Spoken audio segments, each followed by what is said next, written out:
কোরআনে পাকের তেলাওয়াত করতে হবে। মুসলমান যদি হইতে হয়, মুসলমান যদি দাবি করি, আমি যদি ইমানদার হইতে হয়, আমাকে কোরআনে পাকের তেলাওয়াত শিখতে হবে। কোরআনে পাকের তেলাওয়াত শিখা ছাড়া আমার কোনো রাস্তা নাই।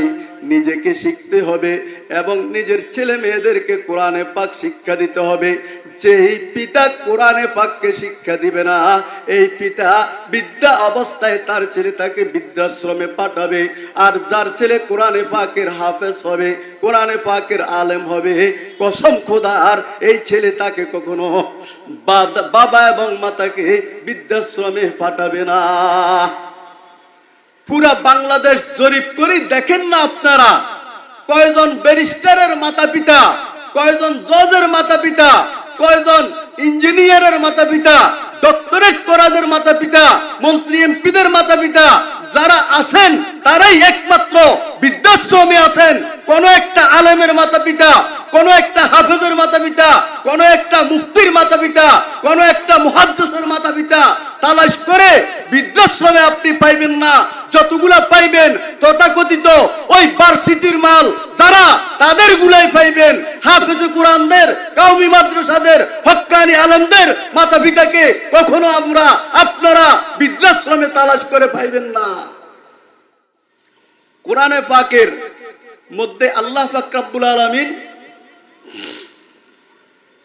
114 খানা সূরা দিয়েছেন এবং 30 পারা কোরআনকে বন্টন করে ভাগ করে 30টা পারা দিয়েছেন। আমি এই কোরআনে পাকের 30 পারার 21তম পারা, 21 পারার শুরু পৃষ্ঠা এবং সূরা আনকাবুতের 45 নম্বর 29 নম্বর সূরা আনকাবুত, এই 29 নম্বর সূরা আনকাবুতের 45 নম্বর আয়াত, এই আয়াত কানা আমি আপনাদের সামনে তেলাওয়াত করেছি। আল্লাহ পাক রব্বুল আলামিন যদি আয়াতের ভিতরে কিছু কথা বলার তৌফিক দান করেন, ইনশাআল্লাহ আপনাদের সামনে স্বল্প সময়ে উপস্থাপন করব। ওয়ামা তৌফিক ইল্লা বিল্লাহ। আল্লাহ পাক রব্বুল আলামিন তার কোরআনে কারীমের মধ্যে বলেন, উতলু মা উহিয়া ইলাইকা মিনাল কিতাব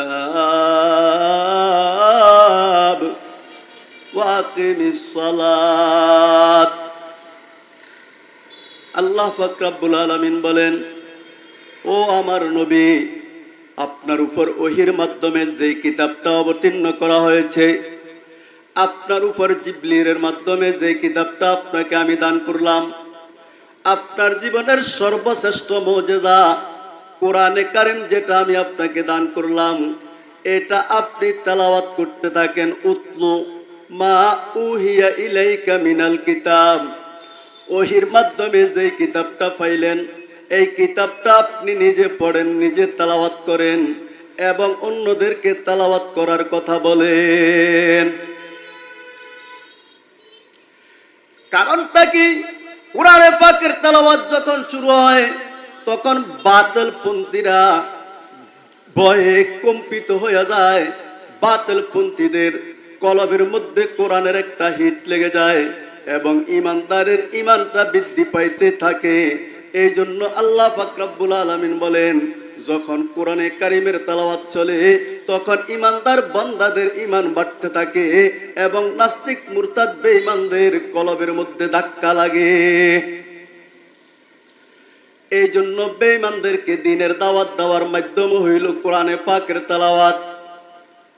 ইমানদারদের ইমান চাঙ্গা করা, তাজা করার জন্য মাধ্যম হইল কোরআনে পাকের তেলাওয়াত। কোরআনে পাকের তেলাওয়াত যেই ঘরের মধ্যে থাকে এই ঘরের পরিবর্তন এসে যায়, আল্লাহ ওয়ালা হইয়া যায়। কোরআনে পাকের তেলাওয়াত যেই পাড়ার মধ্যে থাকে এই পাড়া দামি হইয়া যায়। কোরআনে পাকের তেলাওয়াত যেই সমাজের মধ্যে থাকে এই সমাজটা পরিবর্তন এসে যায়। কোরআনে পাকের তেলাওয়াতের মাধ্যমে যে রাষ্ট্র পরিচালিত হয় এই রাষ্ট্রটা পর্যন্ত আল্লাহ পাকের নৈকট্য লাভ করতে পারে। এই জন্য কোরআনে পাকের তেলাওয়াত করতে হবে। মুসলমান যদি হইতে হয়, মুসলমান যদি দাবি করি, আমি যদি ইমানদার হইতে হয়, আমাকে কোরআনে পাকের তেলাওয়াত শিখতে হবে। কোরআনে পাকের তেলাওয়াত শিখা ছাড়া আমার কোনো রাস্তা নাই। নিজেকে শিখতে হবে এবং নিজের ছেলে মেয়েদেরকে কোরআনে পাক শিক্ষা দিতে হবে। যেই পিতা কোরআনে পাককে শিক্ষা দিবে না, এই পিতা বিদ্যা অবস্থায় তার ছেলে তাকে বৃদ্ধাশ্রমে পাঠাবে। আর যার ছেলে কোরআনে পাকের হাফেজ হবে, কোরআনে পাকের আলেম হবে, কসম খোদার এই ছেলে তাকে কখনো বাবা এবং মাতাকে বৃদ্ধাশ্রমে পাঠাবে না। পুরা বাংলাদেশ জরিপ করে দেখেন না আপনারা, কয়জন ব্যারিস্টারের মাতা পিতা, কয়জন জজের মাতা পিতা, কয়জন ইঞ্জিনিয়ারের মাতা পিতা, ডক্টরেট করাদের মাতা পিতা, মন্ত্রী এমপিদের মাতা পিতা যারা আছেন তারাই একমাত্র বৃদ্ধাশ্রমে আছেন। কোন একটা আলেমের মাতা পিতা, কোন একটা হাফেজের মাতা পিতা, কোন একটা মুফতির মাতা পিতা, কোন একটা মুহাদ্দিসের মাতা পিতা তালাশ করে বৃদ্ধাশ্রমে আপনি পাইবেন না। যতগুলা পাইবেন তথাকথিত ওই ভার্সিটির মাল যারা, তাদের গুলাই পাইবেন। হাফেজ কোরআনদের, কওমি মাদ্রাসাদের, হক্কানি আলেমদের মাতা পিতাকে কখনো আপনারা বৃদ্ধাশ্রমে তালাশ করে পাইবেন না। এই জন্য ছেলেদেরকে কোরআনে পাকের হাফেজ বানান, নিজে কোরআনে পাক পড়নেওয়ালা হয়ে যান। আল্লাহ পাক আপনাকে জান্নাতুল ফেরদাউসের মেহমান বানায়া নিবেন।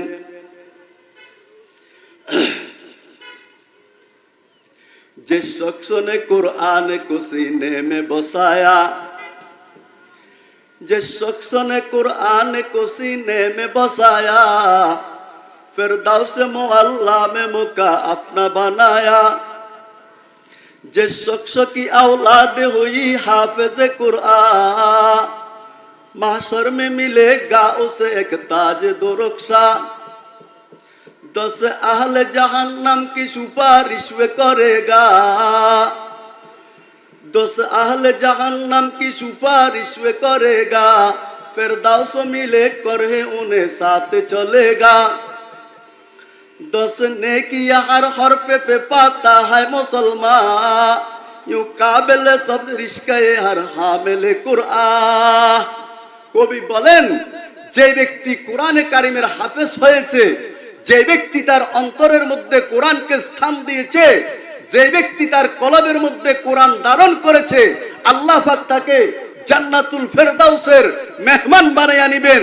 আর যে ব্যক্তি তার ছেলেকে কোরআনে কারিমের হাফেজ বানাইয়াছে, আল্লাহ পাক কিয়ামতের ময়দানে তার মাতা পিতাকে একটা নূরের টুপি দান করবেন। আল্লাহর হাবিব জনাবে মুহাম্মদুর রাসূলুল্লাহ সাল্লাল্লাহু আলাইহি ওয়াসাল্লাম বলেন, হে দুনিয়ার মানুষেরা শুনে রাখো, তোমরা যদি তোমাদের ছেলেদেরকে হাফেজে কোরআন বানাইতে পারো, তোমরা যদি তোমাদের ছেলেদেরকে মুফতি বানাইতে পারো, তোমরা যদি তোমাদের ছেলেদেরকে মুহাদ্দিস বানাইতে পারো, তোমরা যদি তোমাদের ছেলেদেরকে একজন হাল আলেমে হক্কানি রব্বানি বানাইতে পারো, তাহলে দেখবা তোমার ছেলের উসিলায় তুমি জান্নাত পাইয়া যাইবা। তোমার ছেলে হাফেজে কোরআন হওয়ার কারণে কিয়ামতের কঠিন মুহূর্তে আল্লাহ পাক রব্বুল আলামিন তোমাকে এমন একটা নূরের টুপি পরিধান করে। আল্লাহর হাবিব বলেন, ওই নূরের টুপির পাওয়ারে চন্দ্র সূর্য পর্যন্ত ফেল খায়া যাবে।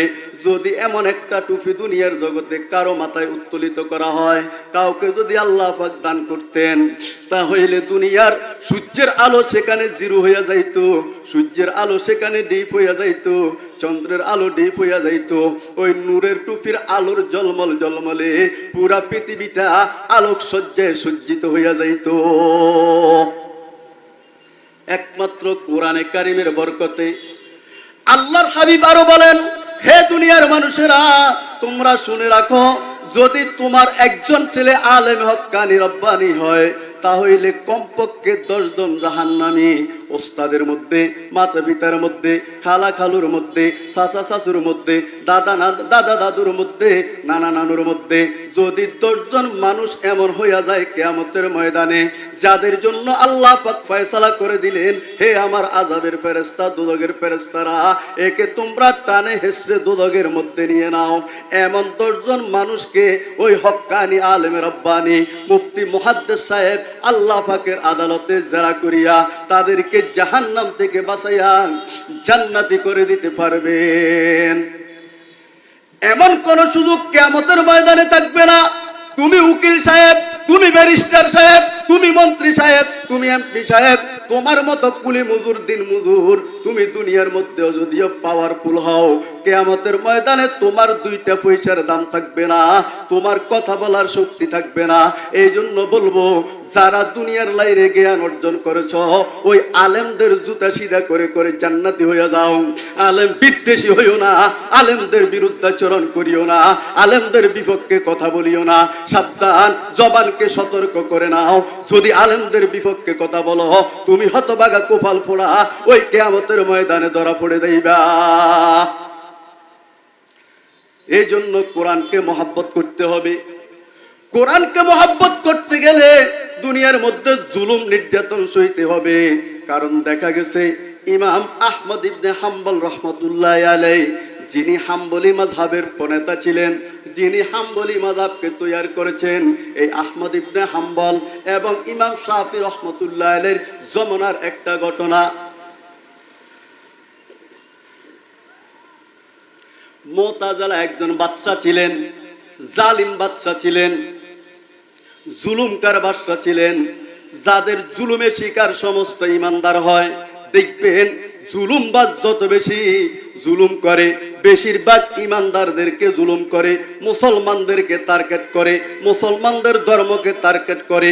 বর্তমান পৃথিবীর মধ্যেও যারা দেশ পালিয়ে চলে গিয়েছে, ওই সমস্ত কুখ্যাত জালিম নেতারাও মুসলমানদেরকে টার্গেট করেছিল, মুসলমানদের আলেম ওলামাকে টার্গেট করেছিল, মুসলমানদের আলেমদেরকে ওই কারা নির্যাতিত করেছিল, জেলের মধ্যে ঢুকাইছিল। আল্লাহ পাক রব্বুল আলামিন বলেন, ও জালেমের গোষ্ঠী শুনে রাখ, তোদের জালেমের জুলুমের সীমানা অল্প কিছুদিন। আমি আল্লাহ যেদিন আরশে আজিম থেকে লক মারে দেব, তখন দেশ ছেড়ে পালাইতে হবে, দেশের মধ্যে আর থাকতে পারবি না। এটা পূর্বেও ছিল, এখনো আছে, ভবিষ্যতেও থাকবে। যারা এই জুলুম নির্যাতন স্বীকার করে কোরআনে পাককে বুকে ধারণ করতে পারবে, কোরআনে পাকের এই বুকে ধারণ করে কবর জগতে যাইতে পারবে, তারাই একমাত্র কামিয়াব সবল কাম। আর যারা জুলুমে শিকার হইয়া জুলুমবাজদের সাথে একত্রিত হইয়া যাবে, তাদের জন্য ভয়ানক জাহান্নাম শাস্তির অপেক্ষা করতেছে। ইমাম আহমদ ইবনে হাম্বল এবং ইমাম শাফি রহমতুল্লাহ আলাইহির জমানায় তারা ওস্তাদ শাগরেদ। ইমাম শাফি হইলেন ওস্তাদ আর ইমাম আহমদ ইবনে হাম্বল হইলেন শাগরেদ। ইমাম এদের জমানায় মুতাজিলা একজন বাদশা ছিলেন, কমবক্ত কমিনা, ফতুয়া জারি করলেন। এই কোরআনে পাকটা হইলেন আল্লাহ পাকের মাখলুক, আল্লাহ পাকের মাখলুক, অথচ আল্লাহ পাকের মাখলুক নয়, এইটা হইল আল্লাহ পাকের গায়রে মাখলুক। এই ফতোয়া যখন জারি করে দিল, মুতাজিলা বাদশার সামনে কারো কথা বলার শক্তি নাই। যেরকম অতীত জমানায় বাংলাদেশের মধ্যে কথা বলতে মানুষদেরকে বাধা বিপত্তি দিতে হইতো, আলেমেরা যখন ওয়াজ করার জন্য বসতেন তাদেরকে একটা দিক নির্দেশনা দিয়ে যাইতে হইতো, এমন কথা বলবা না যেটা সরকারের গায়ে পড়ে। ওরে তুমি সরকার যদি জুলুমবাজ হও, তুমি সরকার যদি কোরআনের বিরুদ্ধাচরণ করো, তুমি সরকার যদি আল্লাহর বিরুদ্ধাচরণ করো, তুমি সরকার বাবু যদি নবীর বিরুদ্ধাচরণ করো, তোমার পক্ষে বিপক্ষে কথা বলতে বাংলার জমিনের ওলামায়ে কেরাম বিন্দু মাত্র ভয় করবে না। যারা প্রকৃতপক্ষের ইমানদার, তারা তো কোনো বাতিল শক্তির কাছে নিজের মাথাকে কখনো নিচু করে না। তারা গর্দান বিসর্জন দিতে পারে, তারপরেও বাতিল শক্তির কাছে মাথা নত করতে তারা জানে না। ইমাম শাফি রহমতুল্লাহ আলাইহি বলেন, মুতাজিলা বাদশা ঘোষণা করে দিলেন কোরআনটা একটা মাখলুক, অথচ কোরআন হইল গায়রে মাখলুক। ইমাম শাফি রহমতুল্লাহ আলাইহি খানকার মধ্যে বসে আল্লাহর দরবারে ফরিয়াদ করতেছেন, বারে এলাহি, আমার ছাত্রদের মধ্যে এমন একটা ছাত্র তৈরি করে দেন, আমার ছাত্রদের মধ্যে এমন একটা ছাত্রকে আপনি প্রস্তুত করে দেন যে এই জালেম বাদশার ভুল ফতুয়ার বিরুদ্ধে ফতুয়া দিতে পারে। উনি খানকার মধ্যে দোয়া করতেছেন, আর ময়দানের মধ্যে একজন বীর বাহাদুর তৈয়ার হয়ে গেলেন। তিনি হইলেন আহমদ ইবনে হাম্বল রহমতুল্লাহ আলাইহি। আহমদ ইবনে হাম্বল রহমতুল্লাহ আলাইহি সাথে সাথে ওই মুতাজিলা বাচ্চার বিরুদ্ধে ফতোয়া দিলেন, যারা বলবে কোরআনকে মাখলুক তাদের ঈমান থাকবে না, তারা বেঈমান হয়ে যাবে, তাদের ঈমান নষ্ট হয়ে যাবে, তারা জাহান্নামী হবে। তাদের এই ফতোয়া যখন জারি করে দিলেন মুতাজিলা বাচ্চা, তখন ইমাম আহমদ ইবনে হাম্বলকে সাথে সাথে অ্যারেস্ট করার জন্য ওয়ারেন্ট জারি করে দিলেন। ওয়ারেন্ট জারি করে দিলেন। গত সরকারের আমলে দেখা গিয়েছে, যখন এই মানুষ মূর্তির বিরুদ্ধে ওলামায়ে কেরাম হুঙ্কার দিয়েছে, সাথে সাথে বাংলার জমিনের ওলামায়ে কেরামদেরকে আটক করার জন্য, বন্দী করার জন্য সরকার বাহাদুর সাথে সাথে জুলুমের স্টিম রোলার এবং আইন প্রয়োগ করে দিলেন।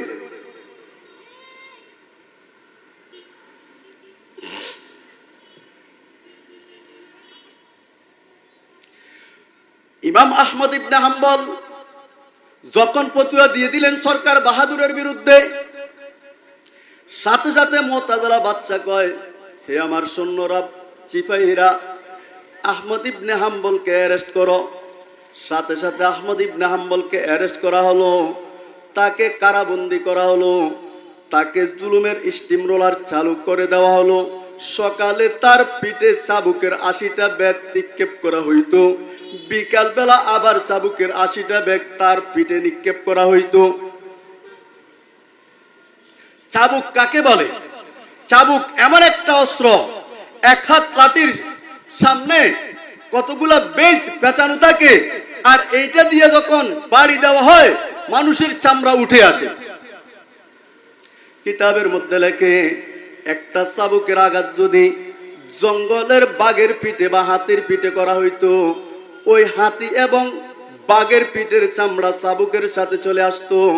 ইমাম আহমদ ইবনে হাম্বলকে এইরকম বেত্রাঘাত করতে আছেন, আর ইমাম আহমদ ইবনে হাম্বল মুস্কি মুস্কি হাসতে থাকে।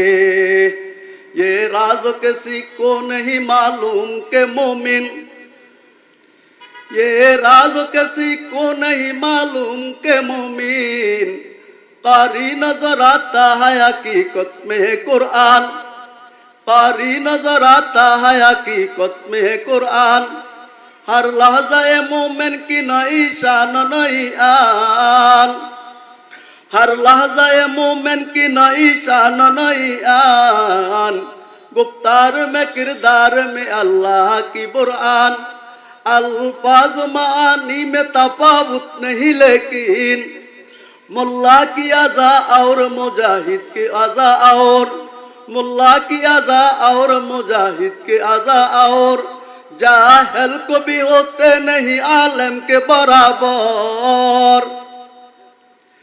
जाहिल को भी होते नहीं आलम के बराबर, कुरान में हल यस्तवी मौला ने कहा है, कुरान में हल यस्तवी मौला ने कहा है।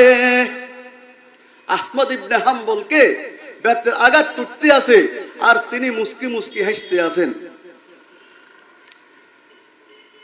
ইমাম শাফি রহমতুল্লাহ আলাইহি একজন ছাত্রকে পাঠাইলেন আহমদ ইবনে হাম্বলকে দেখার জন্য। আহমদ ইবনে হাম্বল তার শরীরের জামাটা খুলে ওস্তাদের জন্য পাঠাইয়া দিলেন, ওস্তাদ যেন বুঝতে পারে তাকে কিরকম শাস্তি দিতে আছে। আহমদ ইবনে হাম্বল বলেন, যখন আমাকে চাবুকের আঘাত করা হয়, আমি চোখগুলাকে যখন একটু বুঝাই, যখন আমি চোখগুলাকে একটু বন্ধ করি, তখন আমি আরশে আজিমে আল্লাহ পাকের ওই দোজখ বেহেশতকে আমি দেখতে পাই। এই জন্য আল্লাহ পাক রব্বুল আলামিন বলেন, উতলু মা উহিয়া ইলাইকা মিনাল কিতাব ওয়া আকিমিস সালাত, হে দুনিয়ার মানুষেরা, তোমরা কোরআন শরীফের তেলাওয়াত করো, ও নবী আপনি নিজেও তেলাওয়াত করেন, মানুষদেরকেও তেলাওয়াতের কথা বলেন। এই কোরআনে পাকের তেলাওয়াত করতে পারলে লাভ আছে। একজন মানুষ বৃদ্ধা অবস্থায় যখন মারা যাইতেছিলেন, তখন তার স্ত্রীকে ওসিয়ত করলেন, আমার স্ত্রী, আমার ছেলেটা তো এখন ছোট, 2 বছরের বাবু বাচ্চা, 2 বছরের শিশু বাচ্চা, আমি যখন মারা যাচ্ছি, আমি মারা যাওয়ার পরে আমার ছেলেটা যখন 6 বছর বা 7 বছরে উপনীত হবে, আমার এই ছেলেটাকে তুমি মাদ্রাসায় ভর্তি করাইবা, কোরআনে পাককে শিখার জন্য, কোরআনে পাকের শিক্ষা অর্জন করার জন্য, আমার ছেলেটাকে হাফেজ কোরআন বানানোর জন্য মাদ্রাসায় দিবা। এই কথা বলে তার মানুষটা মারা গেল। মানুষটা মারা যাওয়ার পর স্ত্রী তার কথা অনুসারে ওসিয়তনামা হিসাবে ছেলেটাকে মাদ্রাসায় ভর্তি করাইয়া দিলেন। আর এইদিকে হতভাগা কোপাল ফোড়া তার বাপটা জাহান্নামী হইয়া গেলেন, তার কবরের মধ্যে জাহান্নামের আগুন দাও দাও করে জ্বলতে আছে।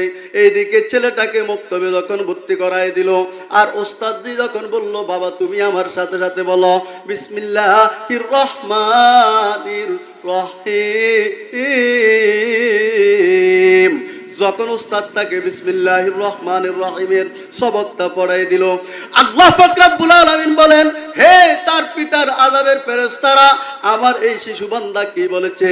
বলে আপনার শিশু বান্দা বলেছে আপনি আল্লাহ রহমান রহিম, দয়াবান, বিশেষ দয়াবান, অশেষ দয়াবান, আপনি দয়াবান, আপনাকে রহমান বলেছে, রহিম বলেছে।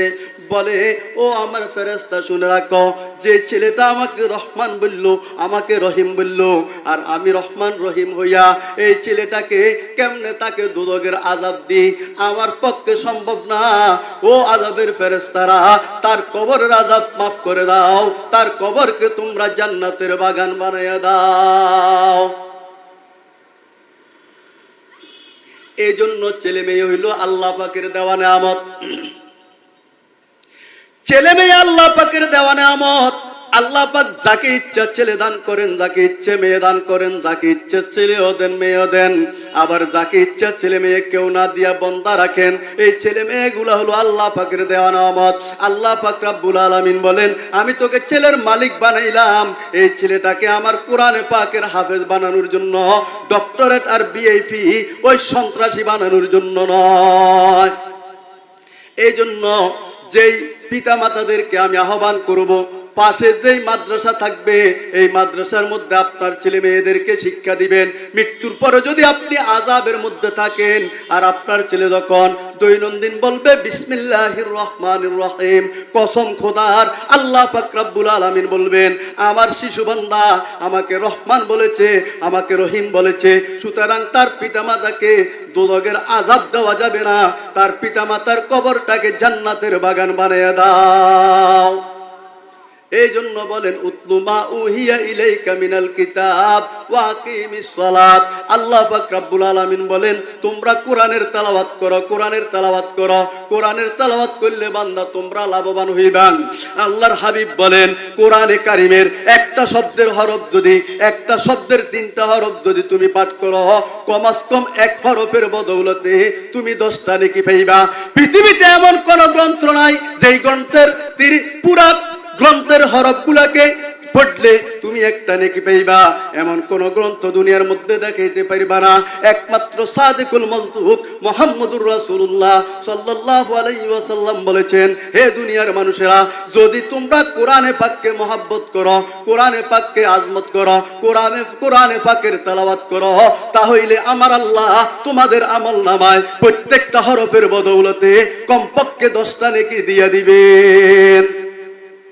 কোরআনে পাকের তেলাওয়াত অন্য কোন হাজিলদের কিতাব নয়, অন্য কোন রাইটারদের লেখা কিতাব নয়, একমাত্র কোরআনে কারীম 1 হরফে 10 নেকি দিতে পারে, আর কোন কিতাব 1 হরফে 1 নেকিও দিতে পারবে না।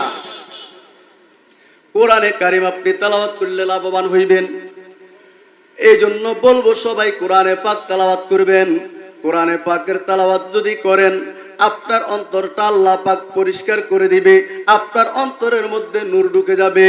যেই কলব কোরআনে পাক নিয়ে কবরে যাবেন, আল্লাহ পাক রব্বুল আলামিন বলেন এই কলবকে কখনো জাহান্নামে দিবেন না। কোরআনে পাক এটা দুনিয়ার সঙ্গী, দুনিয়ার সাথী বটে, এটা মৃত্যুর সময়ও আমাদের পাশে থাকে। এই জন্য আরেকটা ঘটনা শুনাই। কোরআনে কারিমের মধ্যে আল্লাহ পাক রব্বুল আলামিন একটা সূরা দিবেন, আমাদের নবী মুহাম্মদুর রাসূলুল্লাহ সাল্লাল্লাহু আলাইহি ওয়াসাল্লামের নামের উপর। সূরাটার নাম হইল সূরাতুল ইয়াসিন। এটা সমস্ত কোরআন শরীফের একটা হাত, একটা কলব। লিকুল্লি শাইইন কলবুন ওয়া কলবুল কোরআনে সূরাতুল ইয়াসিন।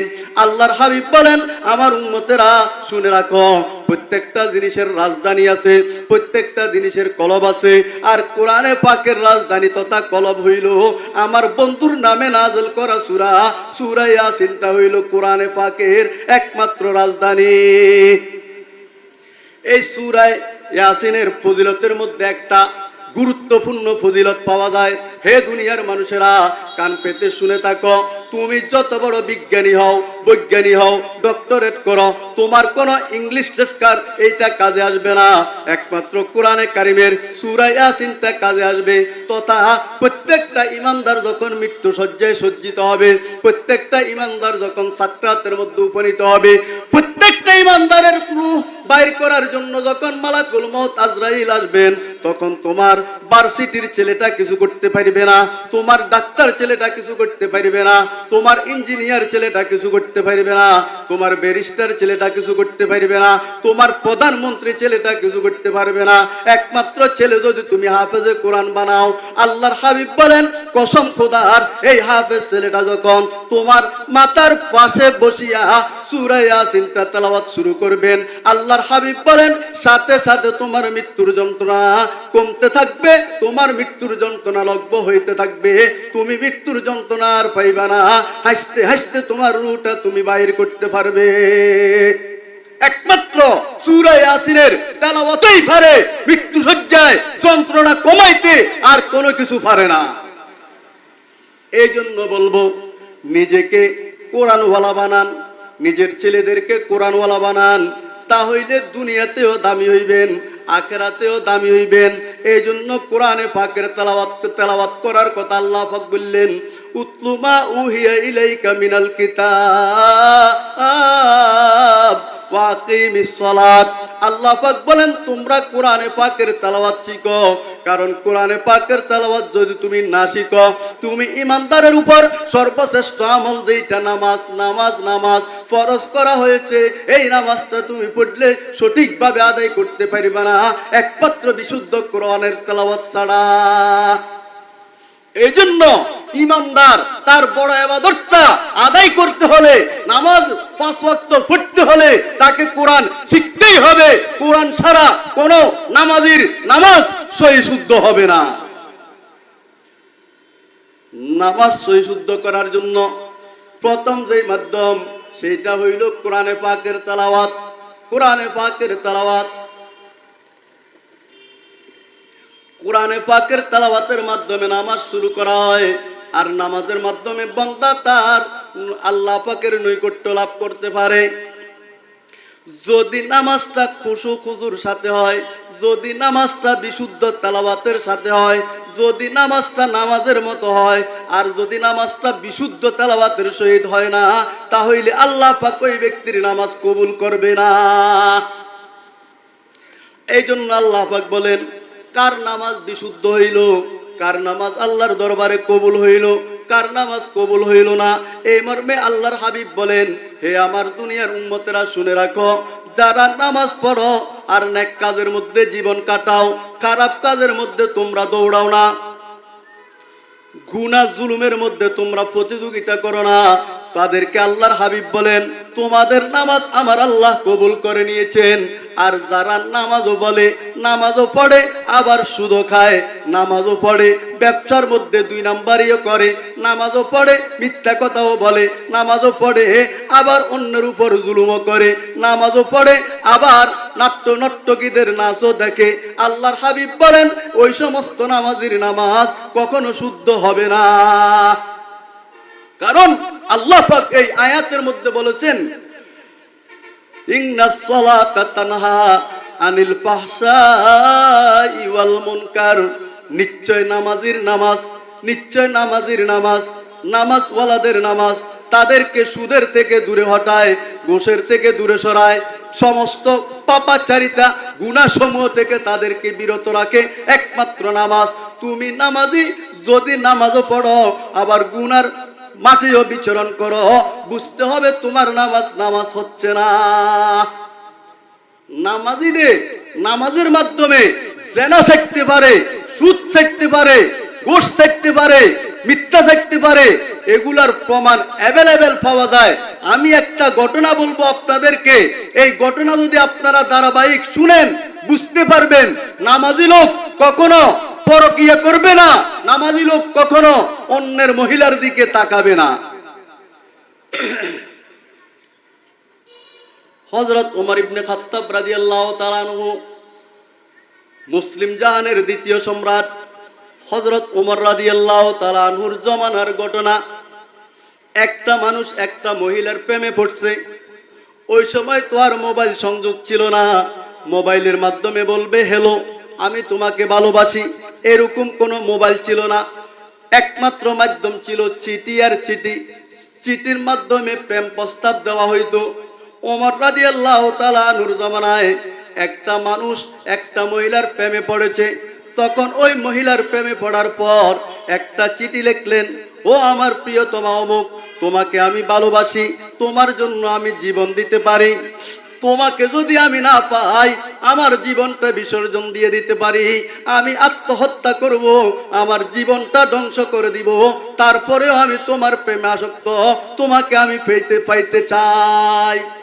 এই বলে একটা চিঠি লিখলো। এখন চিঠিটা কি করবে, কেমনে ওই মহিলার কাছে পৌঁছাইবে? মানুষটা তখন ঘুরতে আসে, চিঠিটা কিভাবে ওই মহিলার কাছে পৌঁছানো যায়? ওই মহিলার বাড়ির সামনে গিয়া গাটার সামনে গুরপুর গুরপুর করে ঘুরতে থাকে। ঘুরার মাধ্যমে একটা মানুষকে পাইল, চিঠিটা খামের মধ্যে ভরা। বলে ভাই অমুক ঘরের অমুক মহিলাটাকে আমার চিঠিটা একটু পৌঁছাইয়া দিও। ঘটনাক্রমে চিঠিটা যার হাতে দিছে ওই ব্যক্তি হইল ওই মহিলার স্বামী। এখন যদি আমাদের কোন ভাইকে তার বউয়ের ব্যাপারে প্রেম প্রস্তাবের চিঠি দেওয়া হয়, আর এই চিঠিটা খোলার সাথে সাথে যখন দেখবে তার স্ত্রীকে প্রেম প্রস্তাব দিয়েছে, তখন ওই মানুষটার গাঁট ভাঙ্গি ফেলবে, চিঠি খুলে দেখবে। অথচ মুহাম্মদুর রাসূলুল্লাহ সাল্লাল্লাহু আলাইহি ওয়াসাল্লাম যাদেরকে ঈমান শিক্ষা দিয়েছেন তারা ছিলেন আমানতদার। স্ত্রীরকে যদি কেউ কিছু দেয় সেটারও আমানত রক্ষা করে, নিজের কাছে কিছু দিলে সেটারও আমানত রক্ষা করে।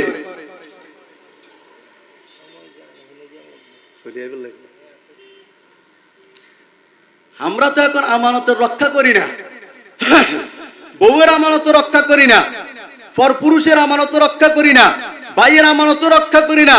যে কান্দি পারি 13টা বাজাই আমরা ছাড়ি দিই। আমরা ওই জাতের মুসলমান। এখন মানুষটা চিঠিটা খুললো না, তার বউয়ের চিঠি তার বউয়ের হাতে নিয়ে দিল। দেওয়ার পরে বলে, বউ তোমার উপর আমার কর্তৃত্ব আছে জানার।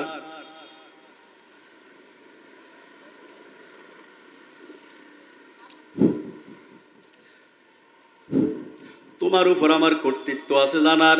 এই চিঠিটা দিল কে? এই চিঠিটা কেন তোমাকে দিল? এই চিঠির মধ্যে কি লেখা হইল? তুমি একটু আমার সামনে চিঠিটা খোলো আর আমাকে তুমি পড়ে একটা বলো। স্ত্রী স্বামীর আদেশ পাইয়া চিঠিটা খুললেন এবং বললেন, স্বামী আমার, এই চিঠির মধ্যে সে আমার কাছে প্রেম সম্বর্ধনা দিয়েছে, আমাকে প্রেমের প্রস্তাব দিয়েছে, আমার রূপ দেখিয়া সে পাগল হইয়া গেছে, আমাকে সে বিয়ে করতে চায়, আমাকে যদি না পায় সে আত্মহত্যা করবে। চরিত্রবান স্বামীকে যদি এইটা বলে, সাথে সাথে স্বামী বলবে, আমার তরবারিটা দাও, তার গর্দান থেকে মাথা আমি আলোক করে দিব। আর যদি কুচরিত্র স্বামী হয় তখন সে হ্যাঁ হ্যাঁ করে আরো হাসবো, আমার বউয়ের প্রেমে অন্য পুরুষ আসক্ত হয়েছে, আমি একটা সুন্দরী রমণী পাইলাম, এইটা বলি সে হ্যাঁ হ্যাঁ করে হাসতে দেখবো। তখন স্বামী কয়, আমার তরবারিটা ভিতর থেকে দাও, আমি তার মাথাকে গর্দান থেকে আলোক করে দিব। স্ত্রী কয়, স্বামী আমার রাগান্বিত হবেন না, একটু ধৈর্য ধারণ করেন, ধৈর্য ধারণ করেন, আমি চিঠির অপর পিঠে আরেকটা জিনিস লিখে দিই। যখন সে ওই চিঠির প্রস্তাবনা গ্রহণ করবে এবং শর্তটা মেনে নিবে, দেখবেন অটোমেটিক আপনিও তাকে হত্যা করতে হবে না, সে অটোমেটিক ভালো হইয়া যাইবে। ওই মহিলাটা চিঠির অপর পিঠে লিখে দিলেন, ভাই তুমি তো আমার প্রেমে পাগল পারা, তুমি আমাকে ভালোবাসো, তুমি আমাকে পাইতে চাও, তবে আমার একটা শর্ত আছে, যদি তুমি আমাকে পাইতে চাও, যদি আমাকে তুমি বিবাহ বন্ধনে আবদ্ধ করতে চাও, তাহলে আমার একটা শর্ত মানে নিবা। আমার শর্তটা হইল, মসজিদে নববীতে খলিফাতুল মুসলিমিন উমর ইবনে খাত্তাবের পিছনে তুমি 40 দিন তাকবীর উলার সহিত 40 দিন নামাজ পড়বা। 41 দিনের মাথায় তুমি বর সাজিয়া আমার বাড়িতে আসলে আমি তোমার সাথে বধূ সাজিয়া যাইতে প্রস্তুত আছি।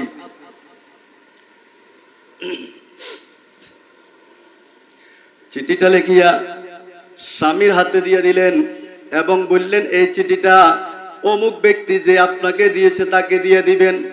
দেওয়ার পরে তার হাতে যখন দেওয়া হইল, সে চিঠিটা খুললেন এবং পড়লেন। পড়ে দেখেন চিঠির মধ্যে লেখা, ভাই তুমি যদি আমাকে পাইতে চাও, আমাকে যদি তুমি বধূর বেশে নিতে চাও, তাহলে মাত্র একটা শর্ত তুমি পালন করিবা। আর শর্তটা হইল, মসজিদে নববীতে খলিফাতুল মুসলিমিন উমর ইবনে খাত্তাবের পিছনে 40টা দিন তুমি তাকবীরে উলার সাথে নামাজ পড়বা। 41 দিনের মাথায় তুমি সাজি সুজিয়া আমার বাড়িতে আসলে আমি বউ সাজিয়া তোমার সাথে চলে যাইব। পাগলাইয়া তো পাগলাইয়া একেবারে খুশি হয়ে গেছে, কয় এমন একটা শর্ত কে না পারে পালন করতো। এই জন্য কয়, আয় অনেক যদি তুই আমার জীবনটা চাইতি, সেটাও তো আমি তোকে দেওয়ার জন্য প্রস্তুত ছিলাম, এইটা বুঝতে পারিব না। আল্লাহু আকবার। 40টা দিন তাকবীর উলার সহিত মসজিদে নববীতে আল্লাহর হাবিবের খলিফা ওমর ইবনে খাত্তাবের পিছনে নামাজ পড়লেন। 41 দিন চলে গেল, 42 দিন চলে গেল, 43 দিন চলে গেল। তারপরেও এই স্বামী বর্ষা দিয়া ওই মহিলাকে বিবাহ করার জন্য যায় না। তখন মহিলা আর একটা চিঠি লিখলেন, ভাই 40 দিন পারিয়ে গেল, 41 দিন চলে গেল, 42 দিন চলে গেল, 43 দিন চলে গেল, এখনো তোমার কোনো দেখা পাইলাম না। একটা চিঠি লিখে স্বামীর হাতে দিয়া বললেন, মসজিদে নববীতে ওই মানুষটাকে এটা দিয়া দিবেন। যখন স্বামী গিয়া এই পত্রটা তাকে দিল, পত্র পাইয়া সে খুলে দেখে, রে আমাকে যিনি প্রেম প্রস্তাব দিলাম, যার জন্য আমি অপেক্ষা করলাম, আমার জন্য যিনি অপেক্ষা করলেন তিনি না। এখন চিঠিটা লইয়া সে পাল্টা আর একটা উত্তর দেন, ও মহিলা তুমি আমাকে এমন একটা মেডিসিন দিলা, যেই মেডিসিনের মাধ্যমে আমি খলিফাতুল মুসলিমিনের পিছনে 40টা দিন তাকবীরে উলার সহিত নামাজ পড়ার কারণে আমার অন্তরটা এমন হয়ে গেছে, এখন আর আমার অন্তরের মধ্যে তোমার ভালোবাসা নাই, তোমার মহাব্বত নাই, তোমার প্রেম নাই। আমার অন্তরের মধ্যে এখন আরশওয়ালা খোদার প্রেম ঢুকে গিয়েছে। আমার সাম্বার চক্ষু তুমি খুলে দিয়েছ। জাযাকাল্লাহ কে চশমম বাজে গর্দি, জাযাকাল্লাহ কে চশমম বাজে গর্দি, মোরা বাজা নেগা হামরা দে গর্দি। ও মহিলা তুই তো আমার সাম্বার চক্ষু খুলে দিলি।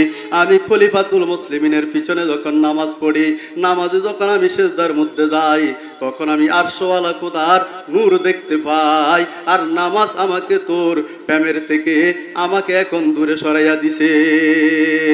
জাযাকাল্লাহ কে চশমম বাজে গর্দি, জাযাকাল্লাহ কে চশমম বাজে গর্দি, মোরা বাজা নেগা রাজে গর্দি।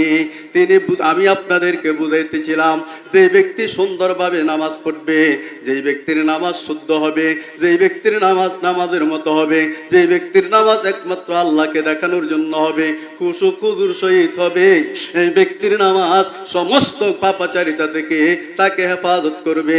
এই কথাটাই আল্লাহ আল্লাহ পাক রব্বুল আলামিন বলেন উতলু মা উহিয়া ইলাইকা মিনাল কিতাব ওয়া আকিমিস সালাত ইন্নাস সালাতা তানহা আনিল ফাহশাই ওয়াল মুনকার। নামাজ সমস্ত গুনাহ থেকে, পাপাচারিতা থেকে নামাজি ব্যক্তিকে ফিরাইয়া রাখে।